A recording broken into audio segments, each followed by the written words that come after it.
Hello friends, welcome to the class. Dear friends, आज की class में हम टीजीटी पीजीटी से रिलेटेड प्रैक्टिस सेट लेकर आए हैं, जिसमें आज से हम लोग शुरुआत करते हैं।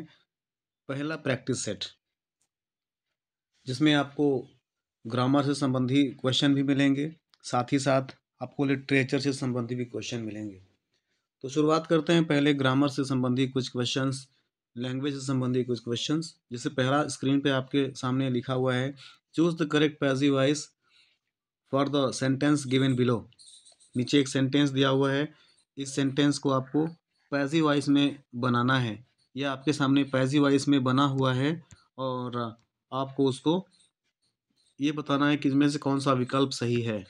देखिए, पहला आपके सामने दिया हुआ है, द वॉल इज बीइंग। देखिए, पहले स्ट्रक्चर आपको जानना ज़रूरी है कि पैसिव वॉइस का स्ट्रक्चर क्या होता है। प्यारे बच्चों, पैसिव देखिए, एक्टिव वॉइस का स्ट्रक्चर क्या होता है। एक्टिव वॉइस का स्ट्रक्चर पहले सब्जेक्ट होता है, फिर वर्ब होता है और फिर ऑब्जेक्ट होता है। लेकिन जो पैसिव वॉइस की बात करते हैं तो ऑब्जेक्ट सब्जेक्ट के स्थान पर चला जाता है और सब्जेक्ट ऑब्जेक्ट के स्थान पर चला जाता है। तो हो जाएगा यहाँ पर उसका फार्मूला अगर हम लोग देखें तो ऑब्जेक्ट हो जाएगा, फिर इसके बाद हेल्पिंग वर्ब आता है, फिर इसके बाद आपका मेन वर्ब आता है ना, मेन वर्ब आता है। इसके बाद फिर आपका बाई बाई के साथ सब्जेक्ट लिखा जाता है ना। ये आपका स्ट्रक्चर होता है। चलिए, तो इसी बेसिस पे हम लोग देखते हैं। सेंटेंस आपके सामने लिखा हुआ है, the mason is building a wall. यहाँ पर मैसन का मतलब क्या होता है, ये एक शब्द लिखा हुआ है मैसन। मैसन का मतलब होता है प्यारे बच्चों एक प्रकार से राजगीर। राजगीर समझते हैं ना, जो घर को बनाता है उसे बोलते हैं राजगीर। ये मैसन मीन्स होता है राजगीर। चलिए, तो सेंटेंस देखिए सामने लिखा हुआ है, the mason is building a wall, अर्थात जो राजगीर है एक दीवार बना रहा है। तो पहले आएगा हमारा ऑब्जेक्ट, ये हो जाएगा अ वॉल या फिर द वॉल भी कह सकते हैं, जो कि द लिखा है इसमें, तो द पहले लगा दीजिए। द वॉल इज कॉन्टिन्यूअस है तो बीइंग लग जाएगा, बीइंग। फिर बिल्डिंग है तो वर्ब की third form BUILT, built by the mason. अब देखो भाई, इनमें से कौन सा विकल्प सही लग रहा है। The wall is being built by the mason. आप देखेंगे इसमें विकल्प कौन सा सही हो रहा है प्यारे बच्चों। इसमें विकल्प डी वाला सही हो रहा है। ये the wall is being built by the mason, तो इसका सही विकल्प हो जाएगा the wall is being built by the mason. ठीक है ना। चलिए, अगला क्वेश्चन आपके सामने है। अगला क्वेश्चन ध्यान से पढ़ना है। अगला क्वेश्चन कहता है ये अगला क्वेश्चन देखिएगा, क्वेश्चन लिखा हुआ है, identify the error in the sentence given below. Sentence दिया हुआ है, इस सेंटेंस में आपको एरर खोजना है, इसमें गलती कहाँ पर है। तो he had arrived at Cairo, इसको हम लोग काहिरा पढ़ते हैं, काहिरा। तो Cairo a few months before protest shook the Arab world. अब इसमें आपको खोजना है इसमें गलत या इसमें एरर कहाँ पर है। हम सभी जानते हैं ये काहिरा जो है एक, ये काहिरा जो है एक बड़ा शहर है। तो बड़े शहर के लिए हम लोग ऐट का प्रयोग नहीं करते, बल्कि किसका प्रयोग करते हैं, इन का प्रयोग करते हैं। तो यहाँ पर होगा इन, ये इन कायरो, इन काहिरा। तो इसका मतलब क्या हुआ, इसमें कौन सा विकल्प, इसमें कौन सा पार्ट ए हो गया, पार्ट बी हो गया, पार्ट सी और पार्ट डी, इनमें से कौन से भाग में एरर है। तो प्यारे बच्चों, इसमें फर्स्ट भाग में ही एरर है, पहले वाले भाग में ही एरर है, क्योंकि यहाँ पर ऐट के स्थान पर इन होगा। ठीक है ना। तो हमारा विकल्प दो, ये इसमें आपको टिक करना है। आगे बढ़ते हैं, क्वेश्चन नंबर 3 भी आपके स्क्रीन पर है। क्वेश्चन नंबर 3 देखिए, लिखा हुआ है, identify the error in the sentence given.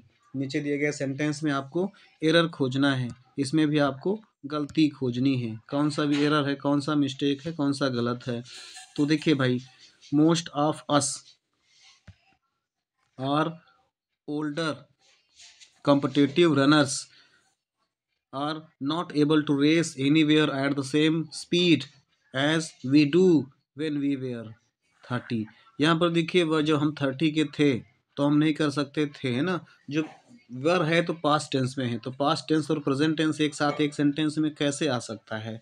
इसलिए यहाँ पर डू के स्थान पर क्या होगा, यहाँ पर डू के स्थान पर डिड होना चाहिए था। तो एरर वाला भाग कौन सा है, तो एरर वाला भाग कौन सा है, तो यहाँ पर क्या होगा प्यारे बच्चों, डू के स्थान पर डिड होगा। जब डिड होगा तो आप देखिए पहला पार्ट ये हो गया, दूसरा पार्ट ये है, तीसरा पार्ट सी वाला पार्ट ये है। तो एरर किस में है, सी वाले भाग में एरर है। क्यों एरर है, क्योंकि यहाँ पर जब सेंटेंस हमारा एक पास्ट में है तो दूसरा भी पास्ट में होगा, है ना, यही शुद्धता होती है उसकी।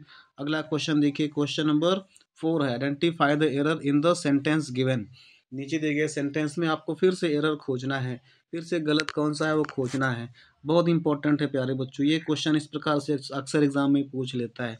देखिए, work hard लेस्ट you do not fail. अब देखिए याद रखिएगा, लेस्ट मीन्स क्या होता है प्यारे बच्चों, लेस्ट मीन्स होता है कहीं ऐसा ना हो कि, लेस्ट मीन्स होता है कहीं ऐसा ना हो कि,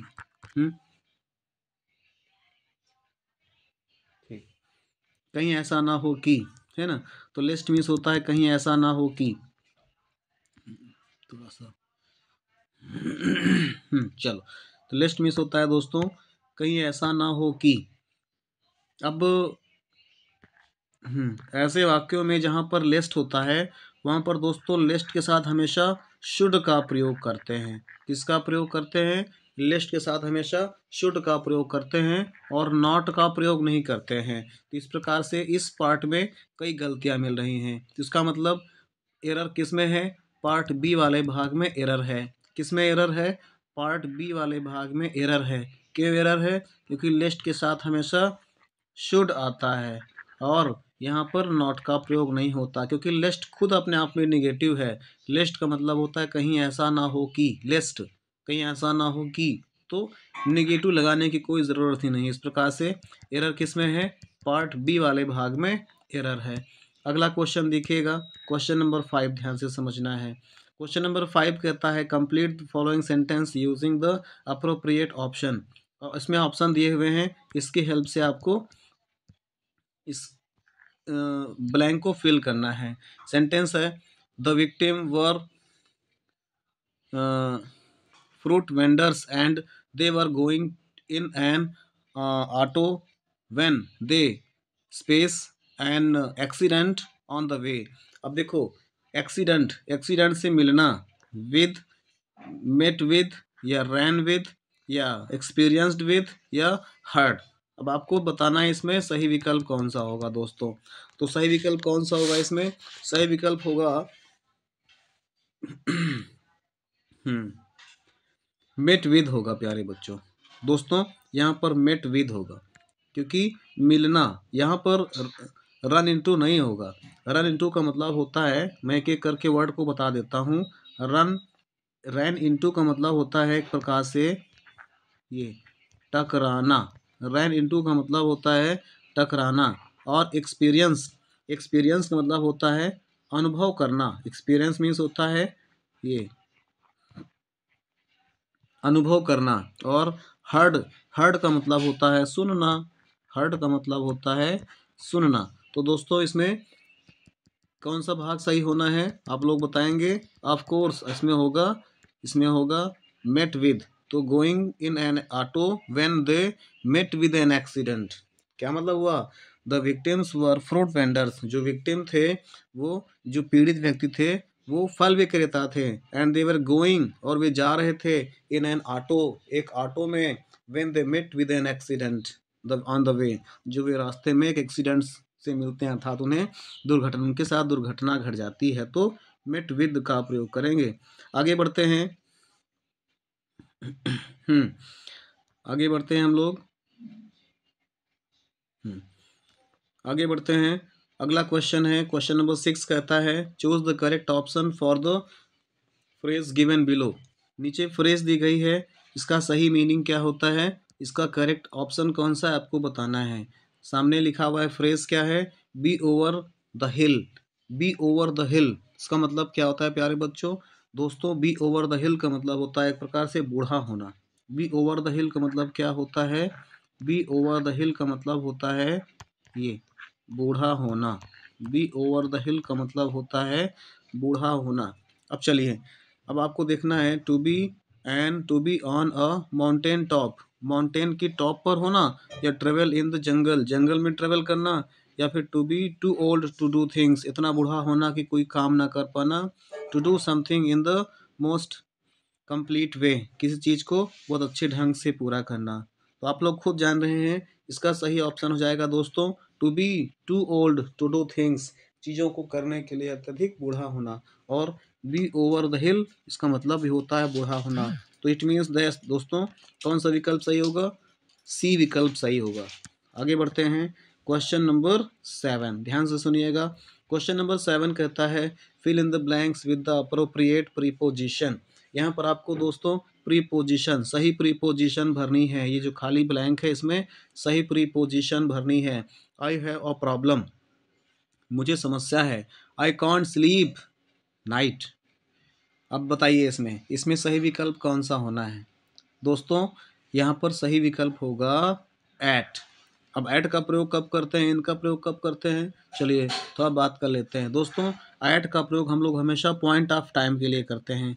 इसके लिए करते हैं, एट का प्रयोग हम लोग हमेशा पॉइंट ऑफ, ये एट का प्रयोग हम लोग हमेशा पॉइंट ऑफ टाइम के लिए करते हैं, ठीक है ना। पॉइंट ऑफ टाइम हो गया या फिक्स टाइम के लिए हम लोग एट का प्रयोग करते हैं, ठीक है ना। चलिए, तो इसका मतलब यहाँ पर at is right answer. Now come to next. चलिए अगला क्वेश्चन है दोस्तों, question number 8। Question number 8, fill in the blanks with the appropriate preposition. आपको सही प्रीपोजिशन भरना है। The new bakery near my house opens. फिर देखिए पॉइंट ऑफ टाइम आ गया, मैंने ऊपर बताया था जब पॉइंट ऑफ टाइम आ जाए अर्थात फिक्स टाइम आ जाए तो वहाँ पर हमेशा एट का प्रयोग करते हैं। तो इसमें option number D is the right answer, ठीक है। The new bakery near my house opens at 7 AM every day. Question number 9, read the question number 9 carefully. Question कहता है in question given below a part of the sentence is italicized and underlined. Below are given alternatives to the italicized parts which may improve the sentence. Choose the correct alternative in case no improvement is needed. Option D is answer. मतलब ये कहने को हुआ कि आप नीचे आपको एक अल्टर्न क्वेश्चन दिया हुआ है और उसका विकल्प भी दिए हुए हैं। उन विकल्प में से अगर सकारात्मक है तो ठीक है, नहीं तो अगर कोई विकल्प नहीं है तो डी विकल्प सही होगा। चलिए देखते हैं, यहाँ से देखते हैं क्वेश्चन नंबर 9। ओके, लिखा हुआ है सेंटेंस सामने आपके स्क्रीन पर लिखा हुआ है I disliked him not so much for his meanness but for his dishonesty. यहाँ पर पहले शब्द आता है मीनेस। मीन्स क्या होता है दोस्तों? मीनेस, मीनेस मीन्स क्या होता है? मीनेस मीन्स होता है दोस्तों दरिद्रता, गरीबी, दरिद्रता। तो क्या हो गया, मतलब होता I dislike him not so much for his menace, मैं उसकी दरिद्रता के लिए केवल उसको पसंद नहीं करता हूँ, बट फॉर हिज डिसऑनेस्टी, उसकी ईमानदारी के लिए भी, उसकी बेईमानी के लिए भी मैं उसको नापसंद करता हूँ। देखिए याद रखिएगा, हम लोग यहाँ पर बट का प्रयोग नहीं करेंगे दोस्तों। बट का प्रयोग हम लोग तब करते हैं, ध्यान से समझिएगा, बट का प्रयोग हम लोग तब करते हैं जब विरोधाभासी होता है। अर्थात बट का प्रयोग तब होता है जब कंट्रास्ट वाली बात आती है, विरोध की स्थिति आती है। जहाँ पर विरोध की स्थिति नहीं आती है वहाँ पर हम लोग बट का प्रयोग, बट फॉर का प्रयोग ना करके यहाँ पर एज फॉर का प्रयोग करते हैं। तो यहाँ पर एज फॉर कहीं विकल्प में दिया हुआ है, yes this is the right answer, A is right answer. तो यहाँ पर हो जाएगा as for his dishonesty. As for हमने क्यों लगाया दोस्तों? एज फॉर होता है एक प्रकार से सकारात्मक भाव के लिए। वाक्य में जब बट फॉर के स्थान पर एज फॉर का प्रयोग होगा, क्यों होगा? क्योंकि बट फॉर का प्रयोग कंट्रास्ट या विरोध की स्थिति में किया जाता है, ठीक है ना।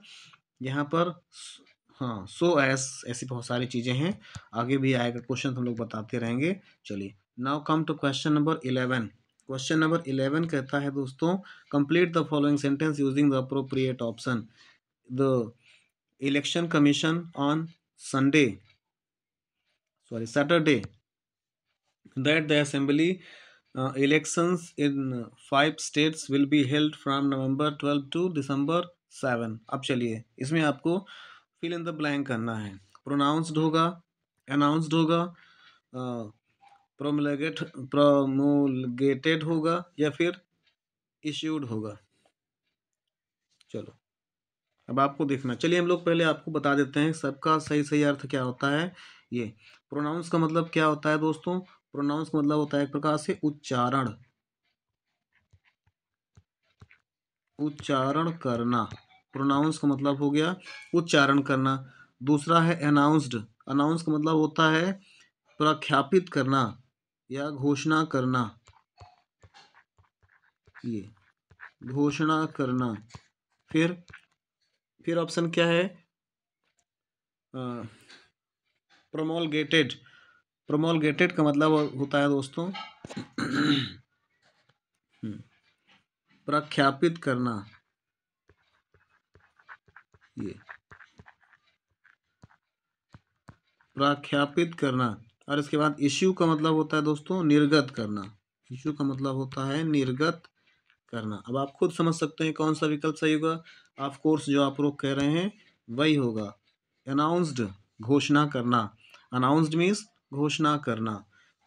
चलिए आगे बढ़ते हैं। Question number 12।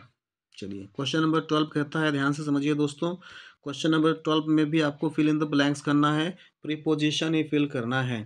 Ram is going to the cinema Saturday. अब यहाँ पर आप देख सकते हैं सैटरडे, ऑन, ऑन का प्रयोग यहाँ पर होगा क्योंकि जब महीनों के नाम आता है तो इसके लिए हम लोग ऑन का प्रयोग करते हैं। क्यों? जहाँ पर कोई किसी दिन की बात हो या त्योहार की बात हो दोस्तों, तो वहाँ पर हम लोग ऑन का प्रयोग करते हैं। तो Ram is going to the cinema on Saturday, on होगा यहाँ पर। आगे क्वेश्चन नंबर 13 देखिए दोस्तों। क्वेश्चन नंबर 13 कहता है identify the error in the sentence given. आपको नीचे दिए गए सेंटेंस में एरर पार्ट खोजना है, एरर बताना है कि गलत भाग कौन सा है, इसमें एरर कहाँ पर है। चलिए थोड़ा सा और सेट कर लें। यस, एरर आपको बताना है। सेंटेंस लिखा हुआ है the Eastern Ghats are home of 2600 plant species and this habit fragmentation can pose a serious threat to endemic plants। No error, इसमें क्या होगा बताएं सभी लोग मिलकर के, ट्राई करें एक बार, इसको ध्यान से पढ़िए। कुछ लोग को एरर मिल रहा होगा ना दोस्तों। यहाँ पर जो होम ऑफ लिखा हुआ है ये गलत है, होम ऑफ नहीं होता है, यहाँ पर होम टू होता है। ये जो होम ऑफ लिखा हुआ है यहाँ पर हम लोग कॉमनली होम टू लिखते हैं, होम के बाद टू का प्रयोग करते हैं। The Eastern Ghats are home to 26 plant species. तो ईस्टर्न घाट है 2600 से अधिक प्लांट स्पेसीज का क्षेत्र है, स्थान है। तो यहाँ पर होम टू लगाते हैं, होम ऑफ नहीं लगाते हैं। अगला क्वेश्चन है दोस्तों, क्वेश्चन नंबर 14 है identify the error in the sentence given. Error खोजना यहाँ पर भी आपको लिखा हुआ है turbidity current is a fast moving current. turbidity current is a fast moving current that sweeps down submarine canyons carrying sands and mud into deep sea। अब चलिए इसमें बताइए। पहले तो एक वर्ड आ रहा है यहाँ पर टर्बिडिटी। टर्बिडिटी मीन्स होता है दोस्तों गंदगी। ये सही नहीं चल रहा। टर्बिडिटी मीन्स होता है गंदगी। एक और शब्द यहाँ पर आ रहा है ये कैनियंस। कैनियन मीन्स होता है दोस्तों घाटी। कैनियन मीन्स होता है घाटी। अब चलिए समझते हैं। Turbidity current is a fast moving current. जो इसमें एरर पार्ट आपको खोजना है। तो दोस्तों इसमें कहीं पर कोई एरर ही नहीं है, तो यहाँ पर D option is the right answer. इसमें कोई एरर नहीं है, सब कुछ सही लग रहा है। चलिए 15 नंबर का क्वेश्चन आपके स्क्रीन पर है दोस्तों। चलिए ध्यान से पढ़िए इसको। क्वेश्चन है इसमें आपको सेंटेंस नीचे दिया गया है, इसमें सही विकल्प आपको चूज करना है। लिखा हुआ है as the weather was bad we stayed indoors. इसको आपको सिंपल सेंटेंस बनाना है। सिंपल सेंटेंस समझते हैं ना दोस्तों? सिंपल सेंटेंस में एक ही फाइनाइट वर्ब होता है, एक ही फाइनाइट वर्ब होता है। चलिए, the weather was bad and, यहाँ पर एंड सिंपल सेंटेंस में एंड लगता ही नहीं है तो ये गलत हो गया। फिर है since the weather was bad we stayed indoors, नहीं हो सकता है। It being a bad weather we stayed indoors, yes, C is the right answer. ये आपका सही विकल्प हो जाएगा, it being a bad weather.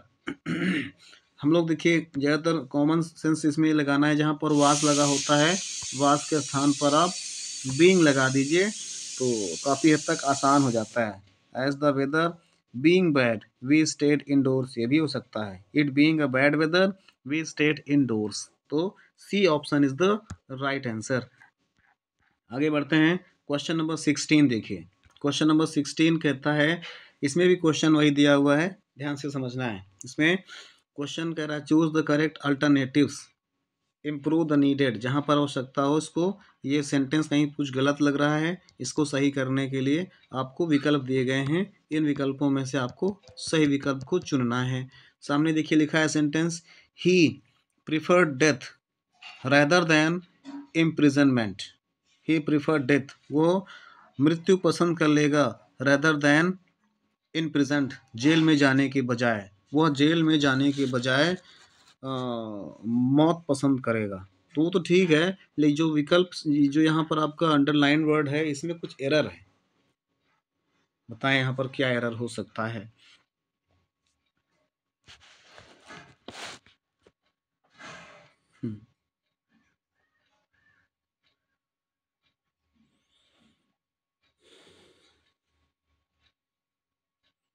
Yes, very good दोस्तों। प्रेफर के prefer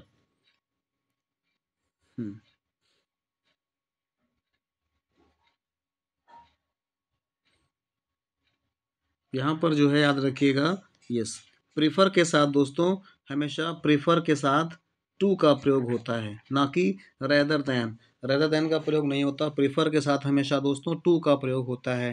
he prefer death to imprisonment, क्या? He prefer death to imprisonment. Okay, तो इसमें ऑप्शन नंबर कौन सा होगा दोस्तों? विकल्प नंबर B is the right answer, विकल्प बी सही है।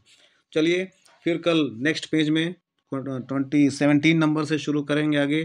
आज के लिए इतना ही, थैंक यू, जय हिंद, वंदे मातरम।